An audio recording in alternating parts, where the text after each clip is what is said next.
अपने आप को ऐसा निर्जीव बनाना पड़ता है कि जैसे जिधर ले जाए, जैसे गुरु कराए। और उनके पास बैठे हुए और जो ऊंची चोटी पर बैठे हुए ध्यान कर रहे थे, उन लोगों को देखा, उनके पास जाके शोर मचाओ, हिलाओ डुलाओ, बिल्कुल हिलते डुलते नहीं थे। और कितनी भी एज हो गई होगी, बच्चों जैसा ही चेहरा लगता था। अद्भुत लोग हैं जिनके ऊपर काल का प्रवाह नहीं आया। जंग तो लगता है ना यहां जैसे लोहे में लगता है, लेकिन उनकी बॉडी पर कहीं वो प्रभाव नहीं दिखाई दिया कि इतनी आयु हो गई है। आहार भी बहुत नपतुला दिया जाता है। इसलिए भगवान श्री कृष्ण ने जो ये प्रयोग बताए हैं बहुत अद्भुत हैं। और देखिए, भगवान ये समझाना चाहते हैं आपको कि तुम मेरी तरफ आना चाहते हो और मुझे पाना चाहते हो ना, ये सीढ़ियां चढ़ना शुरू कर दीजिए। और कोई ज्यादा मुश्किल नहीं है, प्रयोग करने लग जाएं। प्रयोग में हर चीज शुरू में कठिन लगती है, लेकिन जब आप उसमें चलने लग जाते हैं फिर कुछ भी कठिन नहीं होता। कठिनाइयों को, समस्याओं को सुलझाना अगर आपको आ जाए तो उसके बाद प्रकृति आपको, नेचर की एक आदत है, जब आप उसे जीतने लग जाते हैं ना, फिर वो सहयोगी बन जाती है और फिर हर चीज आपके लिए आसान हो जाती है। शुरुआत में जद्दोजहद करनी पड़ेगी, शुरू में आपको जीतने के लिए आपको मजबूत बनना पड़ेगा। बाद में तो वो इतनी सहयोगी बन जाती है आपके लिए कि आप हैरान हो जाओगे कि क्या कुछ घटने लग जाता है। तो थोड़ा थोड़ा एक एक के बारे में सुन लीजिए, क्योंकि बहुत गंभीरता में और गहराई में नहीं ले जाऊंगा आपको, नहीं तो आप सोचेंगे कि कौन से विषय में और कहाँ लेके जाने लग गए हैं। सरल करना बहुत जरूरी हो जाता है। तो सबसे पहली बात हुई कि एकांत चुनिए, अकेला जहां आप बैठ सकें, और वो जगह आपकी है, और निर्विचार हो, खुद से संवाद करो, खुद से बातचीत करो, खुद से सवाल करो, खुद को नया रूप देना शुरू करो। आपकी डायरी, आपका पेन, और संसार से जोड़ने वाली कोई चीज वहां ना हो। ताजी हवा आए जाए, अनुकूल वातावरण बनाना। हिमालय की कंदरा आपको अपने घर में बनानी पड़ेगी। जैसे इन दिनों मौसम है ना, जब आप यहां बैठे हुए हैं, तो ऐसे ही कोई वस्त्र ओढ़कर, क्योंकि वस्त्र भी आपको अपने वही तैयार करने पड़ेंगे जो आपके पूजा के वस्त्र हों, और कोई सुगंध भी वो वाली चाहिए जो चंचलता पैदा ना करे। इसलिए अपने यहां अगर है, तगर है, चंदन है, गूगल है, हाउबेर वगैरह, ये सब वही चीजें हैं जो आपकी चंचलता को रोकते हैं। आरोमा थेरेपी चलती है ना, तो यहां बस आपको उतना ही करना है कि उतनी सुगंध आती रहे कि आपका चित्त शांत रहे। वस्त्र हो गए, स्थान हो गया। अब इसके बाद अगली चीज आपको करनी है कि जहां आप बनाएं अपना स्थान, उसके पास में ऐसी जगह होनी चाहिए कि अगर बीच में से उठ के जाना भी पड़े तो आप जाएं, लेकिन उतने गैप के बीच में आप इतना बड़ा गैप मत दे देना। आप भगवान के धाम से दूर हो जाएं, जाएं आए और फिर आके बैठ जाएं। जाएं और आने में भी बीच में कहा गया उतनी देर में जाप करते रहना अपना, उतने देर में अपने प्रभु के वो सब कृपाओं को याद करते रहना जो उसने आपके ऊपर की है। और हर एक उस व्यक्ति को जो साधक है, जिसे भगवान की तरफ जाना है, उसे सबसे पहले परमात्मा की 10 नेमत याद करनी होती है। ये बात याद रख लीजिए, 10 नेमत, कम से कम परमात्मा की दी हुई 10 वो चीजें जिसके लिए आप थैंक्स कर सकते हो।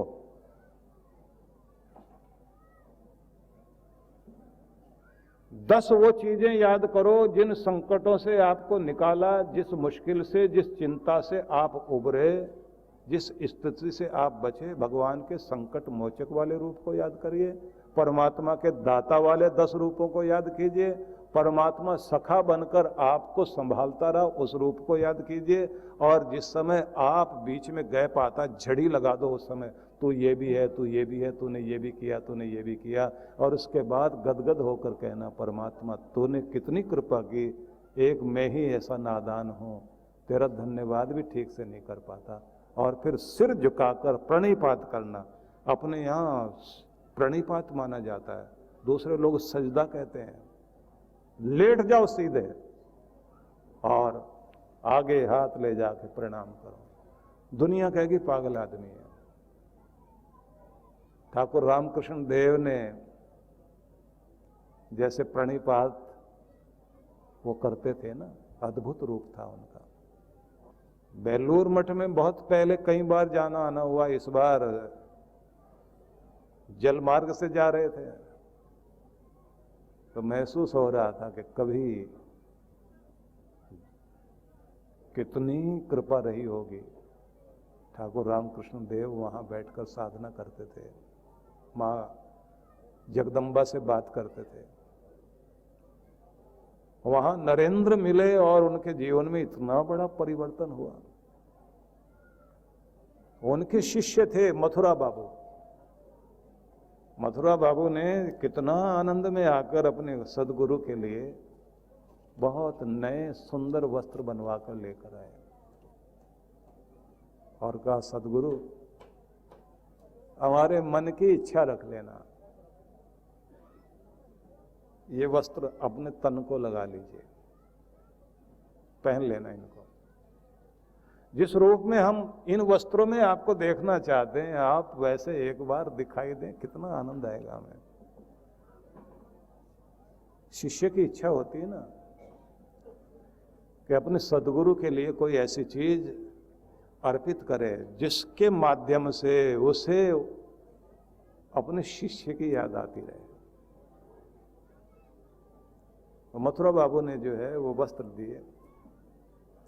अब ये इतने भोले थे, त्रिकालदर्शी होने के बाद भी गुरु में भोलापन बहुत होता है। सब कुछ जानते हैं, समझते हैं, आदमी के आर पार देख लें, लेकिन जब भोले भाव में आएंगे फिर कुछ नहीं देखते। जैसे माँ बच्चे की हर गलती को जानती है, लेकिन उसके बाद भी उसके ड्रामे में जरूर आ जाती है। जब बच्चा नया नया ड्रामा करता है, नई माँ ऐसा वैसा, वो रोज नई कहानी बना के लाता है ना, उसकी कहानी में आ जाती है मां। पहन लिए वस्त्र। अब पहनने के बाद में ठाकुर रामकृष्ण देव, रामकृष्ण परमहंस, समय जब हो गया भगवान की पूजा करने का, कीर्तन चल रहा है, नाम जपन चल रहा है, तो बीच बीच में बहुत आनंद में आकर उनकी कृपाओं को याद करके वो दंडवत प्रणाम करते थे, प्रणिपात करते थे। जमीन में लेट जाएं और ऐसे लेट करके प्रणाम करें। लेकिन जब भी वो प्रणाम करने के लिए घुटनों के बल बैठे और लेटना शुरू करें, उसी समय ध्यान आ जाए, बड़े नए वस्त्र हैं, कीमती वस्त्र हैं, मिट्टी है, कहीं खराब ना हो जाए। अब 3 बार ऐसा हुआ, वस्त्र बीच में आ जाए और प्रणिपात पूरा हो नहीं। चौथी बार में तो उन्होंने कपड़े फाड़ दिए से। अब मथुरा बाबू दौड़कर आए, क्या हुआ? बोले, जो वस्त्र तुमने दिए कीमती होंगे, लेकिन वो कीमती नहीं जो मेरे भगवान से मिलने के लिए बाधा पैदा करता हो, वो कीमती नहीं। दुनिया की कोई भी चीज वो कीमती है जो भगवान से जोड़े, जो बाधा पैदा करे उसकी जरूरत ही नहीं है। लेट कर ऐसे प्रणाम करना।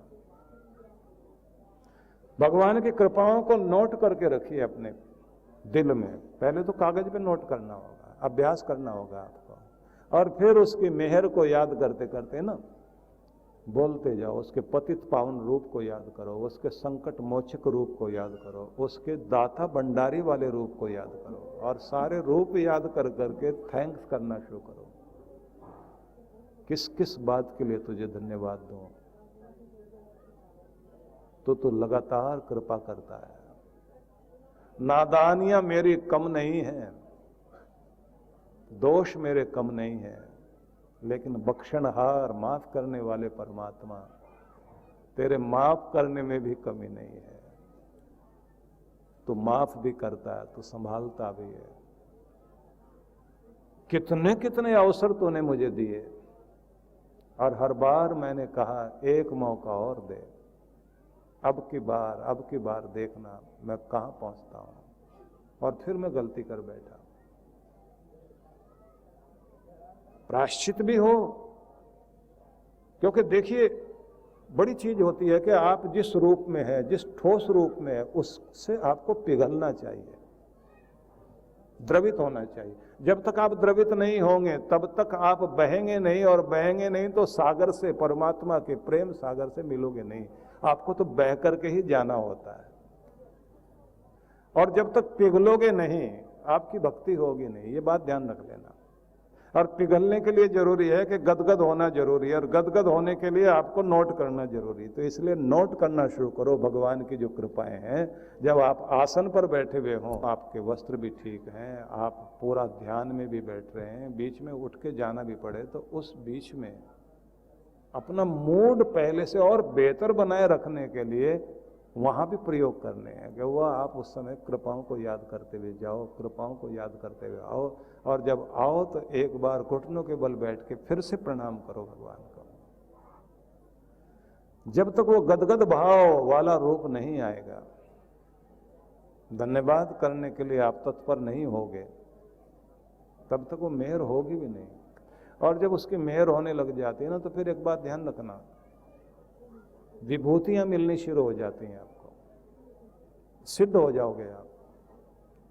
और सिद्ध व्यक्ति के पीछे पीछे तो कबीरा मन निर्मल भया जैसे गंगा का नीर, गंगा के जल की तरह से मन हो गया निर्मल।